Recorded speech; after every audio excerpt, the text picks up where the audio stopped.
नमस्कार मंडळी, शंकर जोशी सर आपल्यासोबत आहेत. तर हा त्यांचा तिसरा पार्ट आहे आपला. आणि आतापर्यंत त्यांचं आपण पाहिलं की इंजिनिअरिंग केल्यानंतर जॉब केला त्यांनी 2 ठिकाणी, त्यानंतर मित्रांना जॉईन केलं कंपनीमध्ये, बरोबर आहे सर. आता याच्या पुढे आपण जाऊया की तुमचा बॉन्ड होता 5 वर्षाचा. तो बॉन्ड संपल्यानंतर डायरेक्ट तुम्ही तिथे रिझाईन करून इकडे जॉईन झाला यांना, डायरेक्ट म्हणजे यांना जॉईन झाला. मग इकडे तुमची जी कंपनी होती, म्हणजे आता मला एक विचारायचं की आज जर आम्ही कंपनी काढायची म्हटली तर एक झाली पार्टनरशिप, आता नवीन कन्सेप्ट आली लिमिटेड लायबिलिटी पार्टनरशिप, पुन्हा त्यानंतर आली तुमची की प्रायव्हेट लिमिटेड आली, त्यानंतर पब्लिक आली. त्यावेळी कसं होतं, म्हणजे कंपनी जर एखादी काढायची असेल तर त्यावेळेला पार्टनरशिप होतीच, म्हणजे पार्टनरशिप आणखीन प्रायव्हेट लिमिटेड हे होतच. या 3 फक्त LLP नव्हतं. LLP नव्हतं. LLP आता लेटेस्ट आलाय. ओके. आणि मग तुम्ही ज्या कंपनीला जॉईन केलं हे सगळे तुमचे मित्रच होते? हा, आम्ही पूर्वी ती कंपनी आमची पार्टनरशिपच होती, नंतर मग प्रायव्हेट लिमिटेड करून घेतली. मग तुम्ही ते 5 जण होता म्हटलं ना? ऍक्च्युली 5 जण होतो आणि ते 5 जण होते, 10 जण होते. 10 जण. मग ती कंपनी नंतर तुम्ही साताऱ्याची कंपनी जी होती तिथून तुम्ही इकडं आला? नाही, तिथून नाही, आम्ही तिकडे सातारला गेलोच नाही. गेलात नाही? आम्ही इकडेच चाललो दोघं. आम्ही दोघं वाचननगर सोडून इथे चाललो.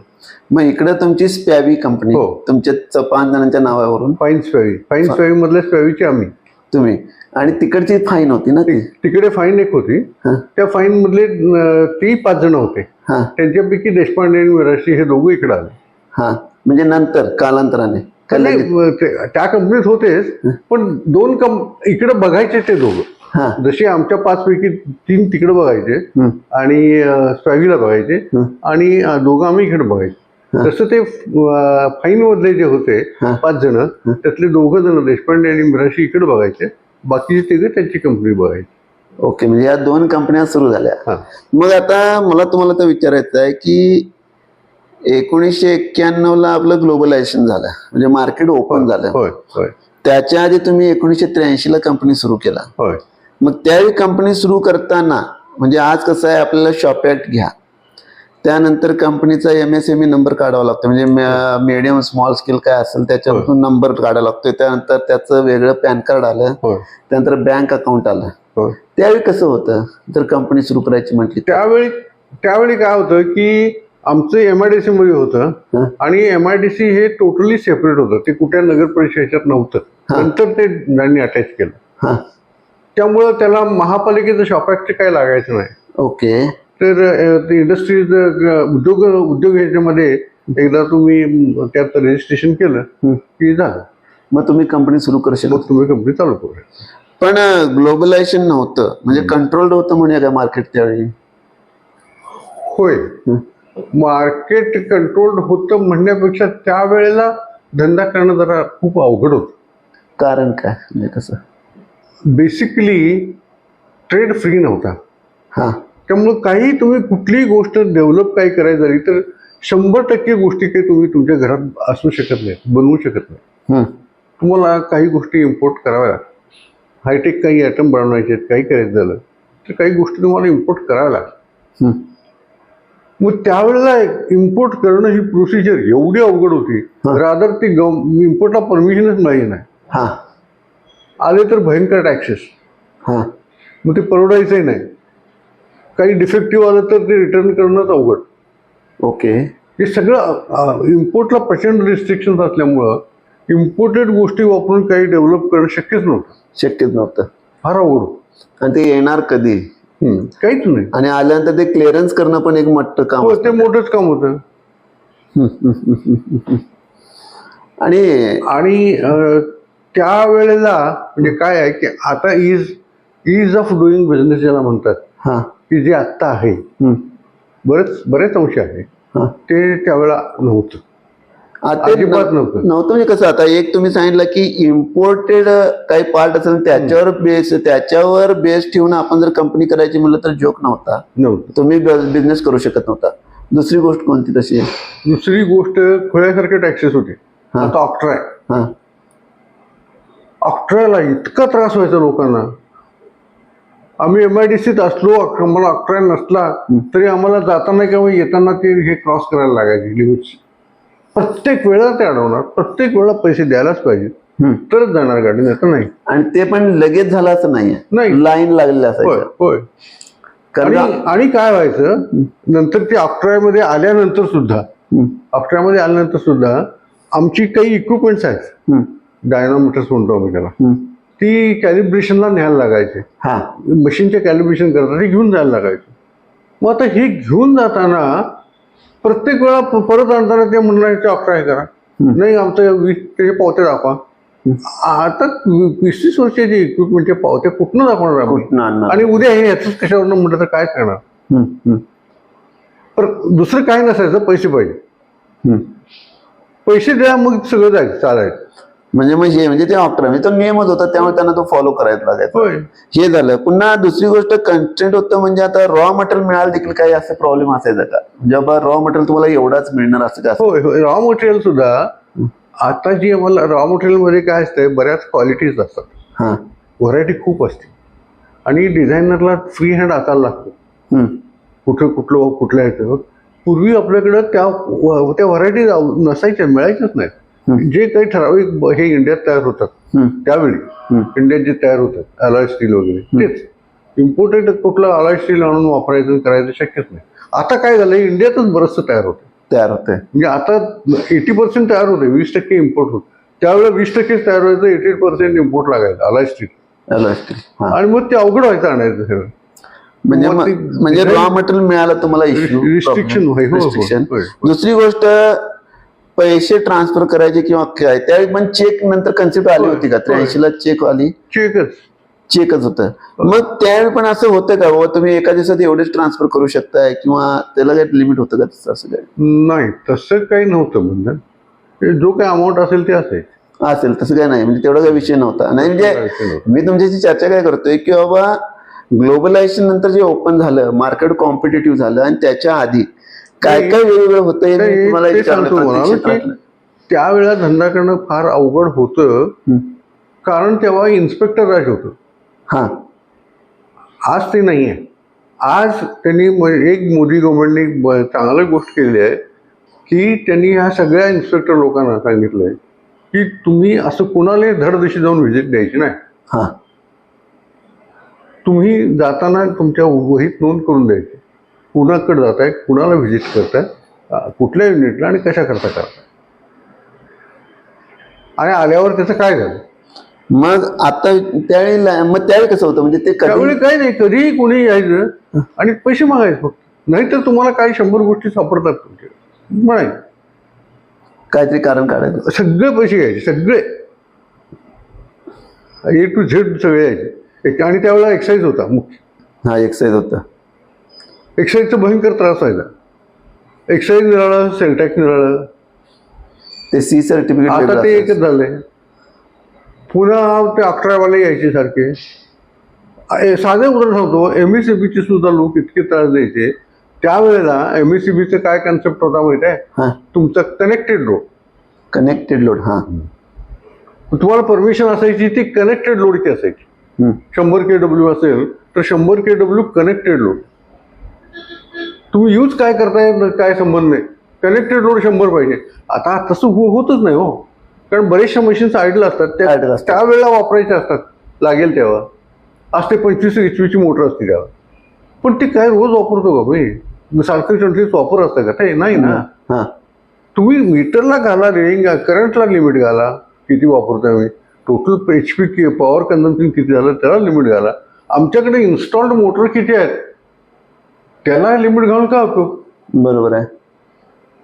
तर अशा सगळ्या जुन्या कन्सेप्ट सगळं घालायचं, मग त्यांनी यायचं, मग त्यांनी सांगायचं हे करायचं, तुमचं हे आहे म्हणायचं, मग ते हे करतो म्हणायचं, फाईन करतो म्हणायचं, नाहीतर पैसे द्या म्हणायचं.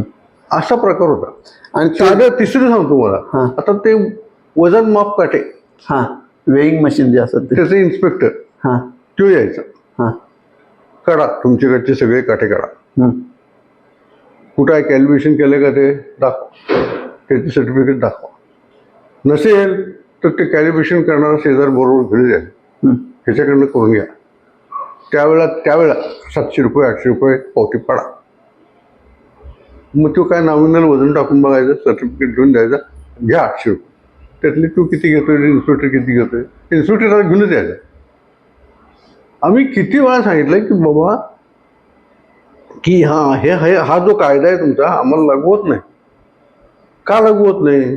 तर तो कायदा असं म्हणतोय की जर तुम्ही ते कमर्शियल पर्पज करता काटा वजन वापरत असाल तर ते पाहिजे. आम्ही त्याच्यावर वजन करून कोणाला काही विकतोय का? नाही. आम्ही आलेलं मटेरियल आमचं जे आम्ही कन्झ्युम करणार आहे ते बरोबर आहे की नाही, बरोबर आहे, ते बघाय करता फक्त आम्ही वापरतो. मग आम्हाला काय कॅलिब्रेशनची गरज आहे? नाही, ते पाहिजे. नियम तसाच. एकदा त्याच्याबद्दल केस पण झाल्या आणि आमच्या विरुद्धच गेल्या त्या. पण त्यानंतर त्यांनी कायद्यात बदल केला. हे कधी बदल केला? 91 नंतर ज्यावेळी ओपन झालं त्यांनी कायद्यात बदल केला की त्यावर तुम्ही जर घालून ते वजन तुम्ही करून विकत असाल माल वजनावर तर तो काटा कॅलिब्रेटेड पाहिजे. बरोबर आहे. मग त्यानंतर आमच्या मागची ही कटकट कमी झाली. मग आता मला दुसरी गोष्ट विचारायची, आता हे झालेलं आहे हे तर आजचं. दुसरी गोष्ट विचारायची की त्यावेळी तुम्ही जे मशीन्स बनवायचा, आज काय आहे? आज बिझनेस आहे म्हणले की बाबा आधी वेबसाईट काढ तुझी, कारण काय कम्प्युटर आहे, ईमेल ID कार्ड आणि तू मार्केटिंग सुरू करू शकतोस. जाऊन भेटायची पण गरज नाही तुला. लगेच कोण कोण मॅन्युफॅक्चरर आहेत त्यांना जाऊन फोनवरून ईमेलवरून सांगू शकतोस. बसल्या जागी तू बिझनेस सुरू करू शकतोस. त्यावेळी हे नव्हतं. मग त्यावेळी तुम्ही मार्केटिंग कसं करत होता किंवा ऑर्डर कशा यायच्या, कसं होतं? त्यावेळेला आम्ही मार्केटिंगला काय करायला लागायचं की इंडिव्हिज्युअली तुमची कंपनी तशी छोटी कंपनी असल्यामुळं तुम्ही सगळ्या कस्टमर्सना रीच होऊ शकत नाही. बरोबर आहे. मग तुम्ही मोठी जी काही कंपन्या आहेत की ज्या मार्केटिंग करतात, उदाहरणार्थ TIM ट्यूब इन्व्हेस्टमेंट मरगप्पा किंवा व्होल्टाज किंवा ब्लू स्टार किंवा बाटलीपॉट, ह्या ज्या मार्केटिंग कंपन्या आहेत ह्या कंपन्यांना आपले प्रॉडक्ट द्यायचे.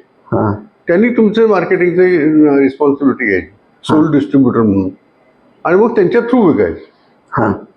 तसं आमचं बरीच वर्ष TIM होतं, नंतर काही वर्ष बाटली बॉय होतं.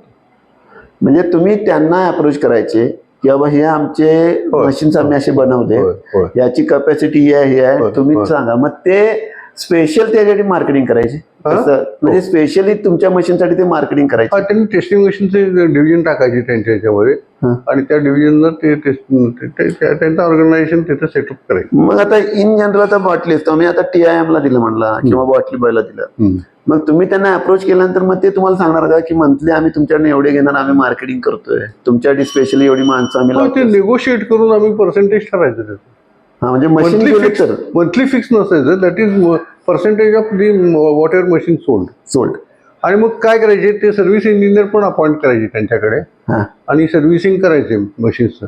आमच्या मशीन्सना टेस्टिंग मशीन असल्यामुळं ॲन्युअल कॅलिब्रेशन लागतं आणि it is a must by law. आणि त्यामुळं ते काम असते. आणि ते आता एखाद्या मशीनचं कॅल्क्युलेशन आम्ही इथं बसून दिल्लीतल्या मशीन्स नाही करू शकत. परवड ते कस्टमरला परवडणार नाही, मलाही नाही परवडणार. बरोबर आहे. मग त्यामुळे ते डीलर जे असतात ते सेल्स आणि सर्व्हिस दोन्ही बघायचे. ओके. मग त्यांची जी सर्व्हिसला माणसं असायची तुमच्याकडनं ट्रेन होऊन जायची का? ती ट्रेनिंगला यायची आमच्याकडे, ट्रेन होऊन जायची. म्हणजे ते मधला पार्ट करायचे. म्हणजे मार्केटमध्ये बरेचदा काय होतं, आता बाटली बॉय किंवा हे जे होते ना, बाटली बॉयपेक्षा ब्लू स्टार आणि व्होल्टास ह्यांच्याकडं ऑलरेडी टेस्टिंग मशीन मध्ये ट्रेन लोक होती.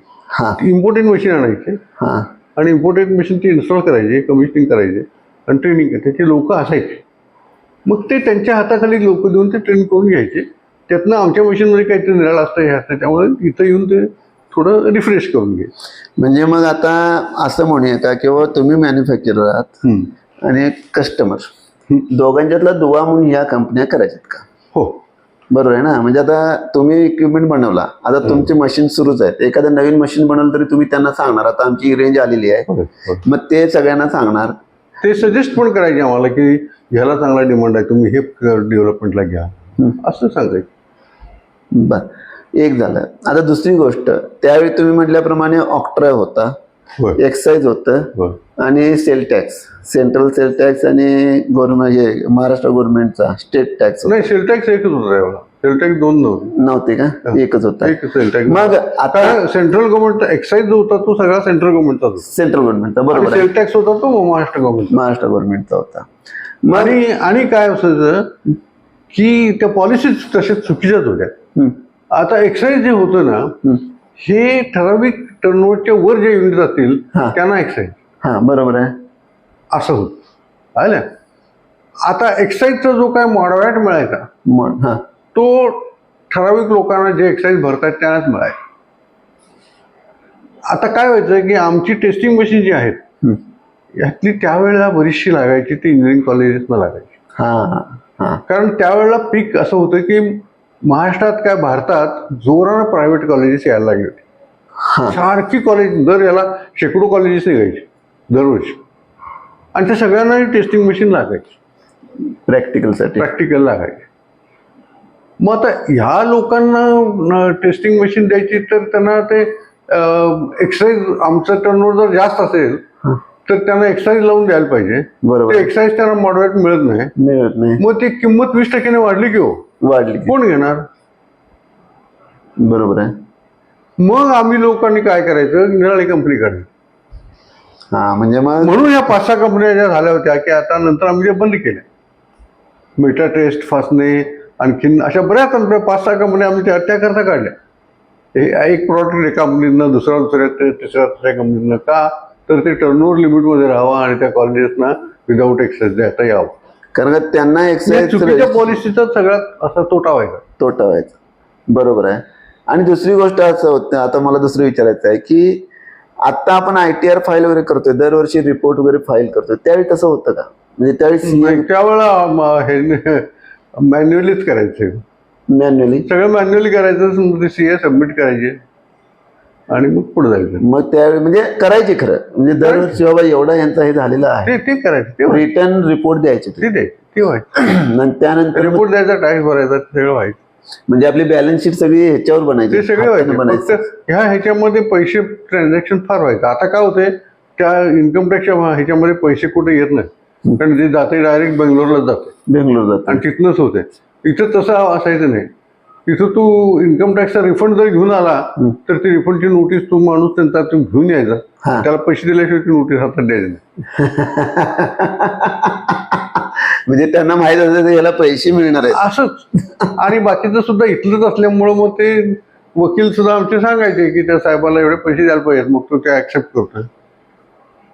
म्हणजे आपण ते लूप होल्स होते असं म्हणूया, आता नाही आहेत पण त्यावेळी होते ते लूप होल्स. होतेच ते सांगितलं की तुम्हाला. त्यावेळेला इन्स्पेक्टर राज होतं आणि हे सगळे सेल टॅक्स असेल सगळीकडे खूप पैसे द्यायला आहे. मग आता तुम्ही ज्यावेळी टेस्टिंग मशीन सुरू केला, मग त्यावेळी सुरुवातीला तुम्ही टार्गेट कुठलं केला? म्हणजे महाराष्ट्रामधल्याच कंपनी टार्गेट का इंडियामधल्या काय आउट ऑफ पण बघितलं, कसं केलं त्यावेळी? नाही, पहिल्यांदा काय झालं होतं की देशपांडे आणि मिराशी यांचे ब्राझीलशी चांगले कॉन्टॅक्ट होते. ओके. आणि ब्राझीलची एक्सपोर्ट ऑर्डर एक मिळाली हार्नेस सिस्टमची सुरुवातीलाच.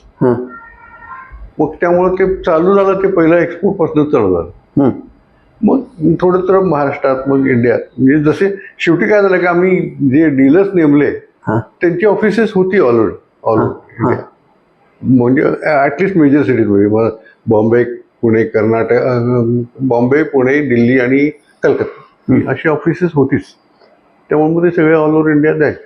मग त्यांना तुम्ही अप्रोच करून बाबा हे मशीन करा, म्हणजे हे बॉटली बाय तुमच्यातर्फे त्यांना हे करायचे असं व्हायचं. मग हे सगळं त्यानंतर हळूहळू वाढत गेलं. मग सुरुवातीला तुम्ही पार्टनरशिप केला, बरोबर आहे? हो, सुरुवातीला पार्टनरशिप केलं होतं. किती वर्ष पार्टनरशिप मध्ये चालवलं, कसं होतं? पार्टनरशिप साधारणपणे 10 वर्ष 10 वर्ष चालवली. त्यानंतर मग प्रायव्हेट लिमिटेड. मग ते झाल्यानंतर ज्यावेळी 91ला ग्लोबलायझेशन झालं किंवा ओपन झालं, त्यावेळी मग जरा फरक पडला असेल ना, म्हणजे बिझनेस वाढला, कसं झालं, काय झालं? एकदम बिझनेस एकदम वाढला असं नाही, पण इझी झाला. आणि बिझनेस इझी झाला की प्रॉफिटेबिलिटी वाढते. हे सगळे पैसे जर असेच जायला लागले तर तुम्हाला त्यात पैसे जायचे. आणि दुसरं काय व्हायचं की ह्या सगळ्या गोष्टी मॅनेज करण्यात मॅनेजमेंटची वेळ फार जायचा, मनस्ताप व्हायचा आणि वेळ जायचा. म्हणजे त्यांनी ते डेव्हलपमेंटवर कॉन्सन्ट्रेट करायला पाहिजे, तिकडं लक्ष द्यायला पाहिजे, तिथं वेळ घालायला पाहिजे. त्याच्याऐवजी तो वेळ सगळा गव्हर्नमेंटच्या मागं लागण्यात, त्यांच्या मागं फिरण्यात, हे करण्यात समजायचं. आणि एवढेच पैसे तुम्हाला आता एक उदाहरण सांगतो, फार मजेशीर आहे. हे DGSND म्हणून होतं. DGSND, director general supplies and disposals, okay, असं म्हणून एक डिपार्टमेंट होतं. आणि ते काय करायचं की गव्हर्नमेंटचे जे सप्लाईज असते गव्हर्नमेंटच्या ऑर्डरचे, त्याच्या अगेन्स्ट इन्स्पेक्शनला ते यायचे. ओके, हा. तर आता ही गोष्ट जी आहे ही आता सांगतोय मी, पण ती मी इचलकरंजीत असतानाची आहे. ओके. मग इचलकरंजीत असताना मी होतो आणि माझा मित्र पेटकर, जो नंतर पार्टनर होता, तो पण तिथेच होता. दोघे आम्ही एकाच कंपनीत तिथे सर्व्हिसला होतो. मग हे DGSNDचे लोक जे यायचे, इन्स्पेक्शन, मशीनचं इन्स्पेक्शन झालं की त्यांना पाकिट द्यायलाच लागेल. ओके. त्याशिवाय ते पास व्हायचं नाही. ओके. तर माझं डिपार्टमेंट निळालं होतं, पेटकरांचं डिपार्टमेंट निळालं होतं. पेटकरांचा बॉस एक होता, ते कुलकर्णी म्हणून होते. आणि एकदा काय झालं, आमचं मशीन इन्स्पेक्शन करायला एक इन्स्पेक्टर आले. त्यांचं नावही सांगतो मला, पण जाऊ दे. तर मशीन इन्स्पेक्ट झालं. मग आमच्या साहेबांनी मला सांगितलं ते इचलकरंजीहून त्यांना सोडायला यायचं गाडी मिरजेला. ट्रेन रात्री असायची, तर ते यायचे बॉम्बेहून. मग त्यांना बसवायला यायचं. मग त्याने मला सांगितलं होतं की त्यांना एवढं पाकिट त्यांना द्या म्हणून. मी बरं म्हटलं. मग वाटेत ते गाडी थांबवले, जरा जाऊन येतो म्हटलं बाहेर. ते जाऊन आले, त्यावेळेला मी त्यांना ते पाकिट दिलं. जाऊन आले, बसले. काय काय आहे काय, मी सांगितलं ते आमच्या साहेबांनी तुम्हाला द्यायला दिलं, एवढं बोललो. ठीक आहे गेले. झालं. मग ते तिथनं गेल्यावर त्यांनी पासचा रिपोर्ट वगैरे पाठवला. पुढे 15 दिवसांनी त्या पेटकरांचं एक मशीन होतं, पास इन्स्पेक्शनला आले. ते झालं. पेटकरना त्यांनी जावं म्हणून सांगितलं, साहेबांनी जाऊन सोडून या वगैरे ते सांगितलं. कुठं काय मिसकम्युनिकेशन झालं माहीत नाही. त्यांचं ते आला रिपोर्ट, आला मशीन रिजेक्ट. मग मी पेटकरना म्हटलं, अरे काय झालं म्हटलं, पास हे कसं झालं, काय कोणाच ठाऊक म्हटलं, काय म्हटलं पैसे दिलेस का, पैसे द्यायचं असते का म्हटलं त्याच्या होत नसते असं होय म्हटलं. मग मी त्याला सांगितलं की म्हटलं अरे असं असं झालं. मग ते गेले, मग ते मध्ये थांबले, जाऊन आले शेतात. आणि मग मी त्यांना ते हँडओव्हर केलं. अरे म्हणलं मला माहीत नव्हतं. तरी तुला हा माणूस तिथे गेला, यायलाच तयार नाही.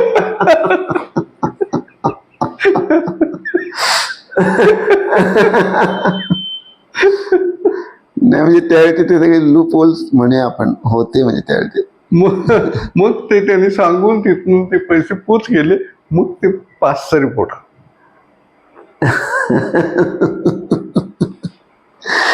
पण आता हे सगळं खूप कमी झालंय, म्हणजे आता खूप कमी. आणि काय आहे की प्रायव्हेट कंपन्या ज्या आहेत ना, तिथं असं नाही चाललं. म्हणजे आमच्या अनुभवात काय नाही. आता ते गेस्ट आहेत, जेवण खाणं हे नॉर्मल आहे, त्यात काही विशेष नाही. पण बाकी काय नाही. आता हा दुसरी गोष्ट की 83ला सुरू केल्यानंतर तुमच्याकडे लँडलाईन केव्हा आला? त्यावेळी लगेच लँडलाईन आला का कंपनीमध्ये? तुम्ही घेतला का? कंपनीमध्ये लँडलाईन होतं त्यावेळेला.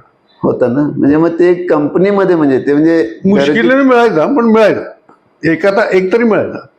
मग तो लँडलाईन होता. मोबाईल तर लय पुढची गोष्ट, हे पण नव्हतं, कम्प्युटर पण नव्हतं. मग त्यावेळी सगळं हातानंच लिखाण वगैरे सगळं एंट्री हे सगळं. त्यानंतर ज्यावेळी कम्प्युटर्स आले, इंटरनेट आलं, त्यावेळी तुम्हाला म्हणजे एकदमच वेगळं वाटलं असेल ना, की म्हणजे होय लोकांना शिकायला ट्रेन व्हायला जरा वेळ लागला. पण ते एकदम इझी झालं की बाबा कसं होते. कारण आता आज जुन्या माणसांना बघतात ना, आता म्हणजे ठीक आहे माझे वडील देखील आहेत, त्याचा मोबाईल बघून म्हणतात अरे काय लेखा एकदम सोपं झालंय, आज काय वाटत नाही. म्हणजे त्यावेळेचं खूप वेगळी गोष्ट. म्हणजे त्यांची मी मुलाखती घेतल्यानंतर ते कॅल्क्युलेटरची मजा सांगितली. ज्यावेळी कॅल्क्युलेटर नवीन आलं त्यावेळी काय होतं, म्हणजे त्याने पैसे कलेक्ट केले आणि एका माणसाला मुंबईला पाठवलं कॅल्क्युलेटर घेऊन ये म्हणून. नाहीतर त्याच्या ते सिव्हिल इंजिनियर JLP मध्ये, तर ते हिशोब करायचे, रात्रभर बसायचे. ते म्हणले बाबा कॅल्क्युलेटर आल्यानंतर आम्हाला ते बरं झालं. म्हणजे हा जसा ॲडव्हान्समेंट झाली. दुसरी गोष्ट मग नंतर ज्या 1991 नंतर ग्लोबलायझेशन नंतर मग तुम्हाला एवढा त्रास झाला नाही का?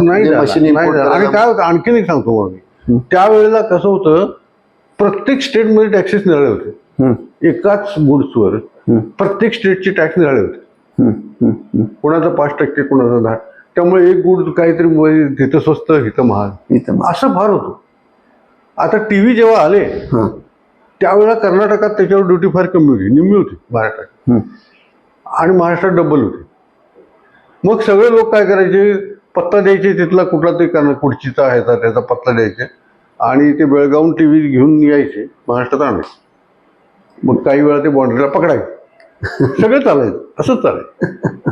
पण एक देश आहे तर एक रूल पाहिजे सगळीकडे. नव्हतं ते नंतर आता आल्यानंतर सगळं इझी झालं. म्हणजे आता सगळ्यांचा प्लॅटफॉर्म एक झाला, एका प्लॅटफॉर्मवर सगळे आलो एक झालं. एक्सेप्ट आता काही अजूनही त्याला हे ठेवलेत त्यांनी, म्हणजे आता लिकर वगैरे आहे ना, त्याला अजूनही त्यांनी सेपरेट ठेवलंय. स्टेटवर आहे प्रत्येक, त्यामुळे त्याचं स्मगलिंग चालतं. लिकर आणि तुम्ही असं ठेवलं की त्याचं स्मगलिंग होते. महाग म्हणून स्वस्तात, म्हणजे स्वस्ताकडनं महागाकडं असं होते, त्याला काही करू शकत नाही तुम्ही. म्हणजे हा सगळा बदल झाला. मग आता म्हणजे त्यामुळे बिझनेस, आता इज ऑफ डुईंग बिझनेस हे चांगले झालं. म्हणजे आजकाल तुम्हाला परमिशन पण लवकर मिळतात तसं बघायला गेलं तर. म्हणजे बरं, दुसरी गोष्ट, आता आज जर आम्ही बिझनेस करायचा म्हटलं तर MPCB क्लिअरन्स लागतोय. म्हणजे जिथे, हे तुम्हाला माहिती असेल ना, म्हणजे आता जिथे डस्ट उडते म्हणा, किंवा जिथे हे उडते, म्हणजे डस्ट आहे, जिथे फाउंड्री आहे, तिथे तुम्हाला MPCB हे लागते, क्लिअरन्स लागते, तेव्हा तुम्ही करू शकताय. किंवा हे महाराष्ट्र इन्व्हिरो MEPL, ते डस्ट जी तुम्ही डिस्ट्रॉय करू शकत नाही अशी इझिली, ते कलेक्ट करतात. त्यांचं देखील कन्सेंट घ्यायला लागते, कन्सेंट टू ऑपरेट वगैरे. तर त्यावेळी होतं का ते महाराष्ट्र पोल्युशन कंट्रोल बोर्ड? तसं काही नव्हतं ते, काही. आता हे नंतर आलं जसं हे होईल. ओके, म्हणजे हा सगळा बिझनेसचा फरक झाला. पण आता हे आलंय हे सुद्धा काही फार इफेक्टिव्ह नाही. लोक करतात तेवढं पुरतं, दाखवतात, एकदा हे घेतलं की संपलं, पुन्हा ये रे माझ्या मागणे. आणि म्हणजे जे काही खरोखर जे पाळतात, की बाबा ठीक आहे फर्मली पाळतात ते पाळतात. काही जण जे पाळत नाही ते तुम्ही म्हटल्याप्रमाणे ठीक आहे बाबा, दाखवण्यासाठी मी सर्टिफिकेट घेतले, चला तेवढंच हे झालं. पण आधीपेक्षा काळ बदलला आणि भरपूर फरक पडला. आता खूप फरक पडला, खूप फरक. आणि आता खरोखर इझी झालेला आहे, इझी झालं. आणि त्यात इंटरनेटनं वगैरे तर भरपूर हे झालेलं आहे. इझ झालंय आणि त्रास कमी झाला. गव्हर्नमेंटच्या लोकांचा त्रास कमी झाला. आधी भरपूर होतं तसं बघायला, आधी खूप होतं. Labour availability and skill of labours. सन 1980 ते 2000च्या दरम्यान इंजिनिअरिंग उद्योगाला लागणारे कुशल, अर्धकुशल कामगार व भिगारी सांगलीसारख्या ठिकाणी बऱ्यापैकी उपलब्ध होते. कारण बऱ्याच खालील वर्गातील व खेड्यातील तरुण 11वी-12वी नंतर पुढे कॉलेज शिकण्यापेक्षा व्यवसाय शिक्षण घेऊन पैसे मिळवण्याचा मार्ग पत्करत. धंदे शिक्षणासाठी बऱ्याच ITI राज्य शासनाने सुरू केल्या होत्या. कामगारांचा पुणे, मुंबई या महानगराकडे ओढा कमीच होता. देशी ऑटोमॅटिक मशीन्स फारशी उपलब्ध नव्हती व परदेशी मशीन्स फारच महाग होती.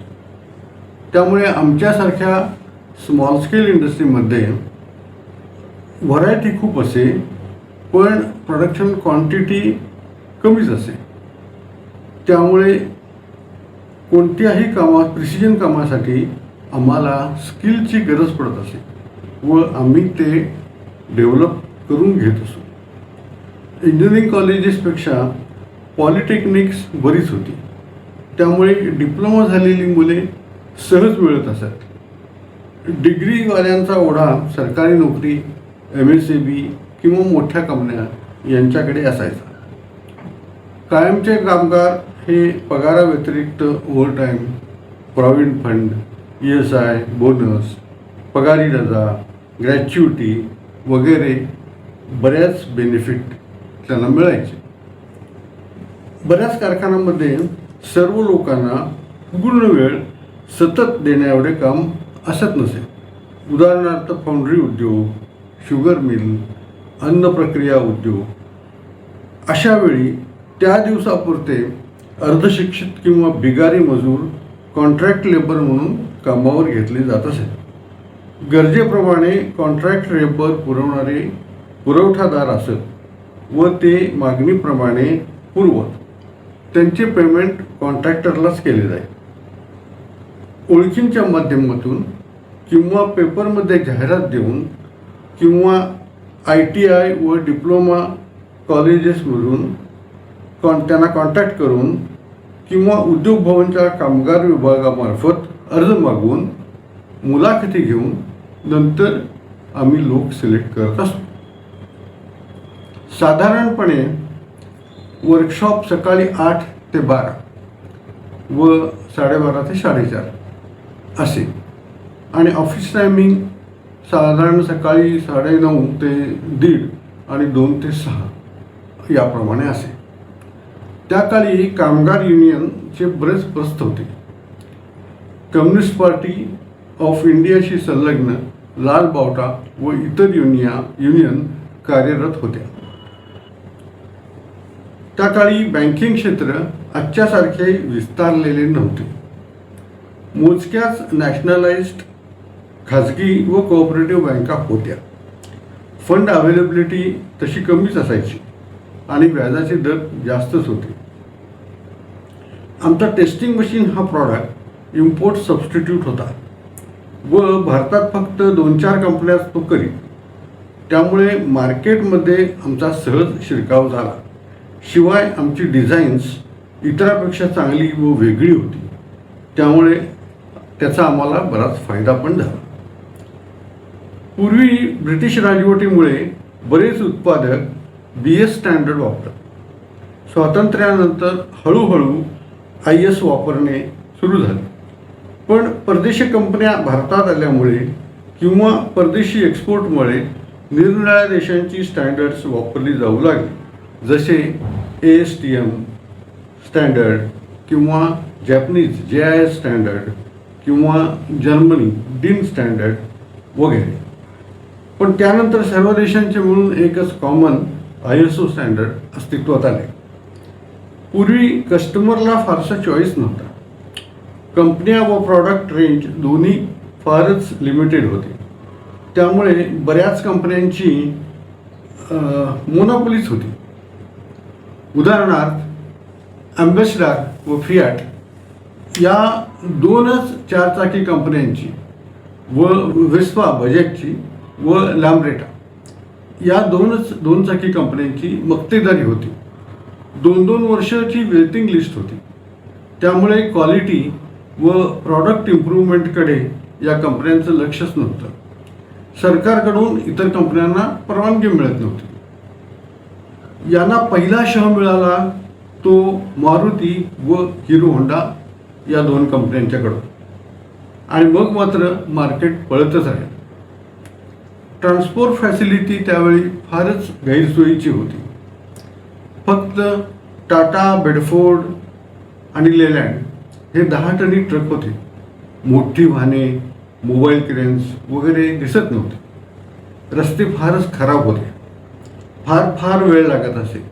रस्ते, पूल वगैरे सर्व मजुराकडून खणून तयार केले जात. त्यामुळे स्पीड आणि क्वालिटी या दोन्ही गोष्टींचा प्रॉब्लेमच असे. सांगली पुणे बस प्रवासाला कमीत कमी 8 तास लागत असे. पुढे पूर्ण देशामध्ये अगदी मोजकेच साधारण प्रत्येक राजधानीत एक असेच विमानतळ होते आणि विमान प्रवास पण खूपच महाग होता. रेल्वेच्या ब्रॉडगेज लाईन्स जवळपास नव्हत्याच. सर्व मीटर गेज व काही ठिकाणी नॅरो गेज म्हणजे रुळातील अंतर 0.8 मीटर होते. रेल्वे प्रवासात खूप वेळ लागे. AC डबे नव्हतेच. दगडी कोळसा वापरून बॉयलरमधील पाण्याची वाफ करून त्यावर चालणारी इंजिने होती. बहुतेक सर्वत्र सिंगल लाईन असायची. त्यामुळे फास्ट गाड्यांना पास देण्यासाठी किंवा अपोजिट ट्रेनना जागा देण्यासाठी स्टेशनवर सायडिंगला गाडी जाई आणि प्रवास फार फार कंटाळवाणा होत असे. तर मंडळी, हा झाला तिसरा पार्ट. याच्यामध्ये आपण सरांच्याकडून बिझनेसमध्ये पडल्यानंतर आधीचा काळ कसा होता आणि आताचा काळ कसा आहे आणि कशी बदल होत गेले आणि ईज ऑफ डुईंग बिझनेस, म्हणजे आज जर बिझनेस करायचा असेल तर किती इझिली तुम्ही बिझनेस सुरू करू शकता आणि करू शकता हे आपल्याला समजले यांच्याकडून.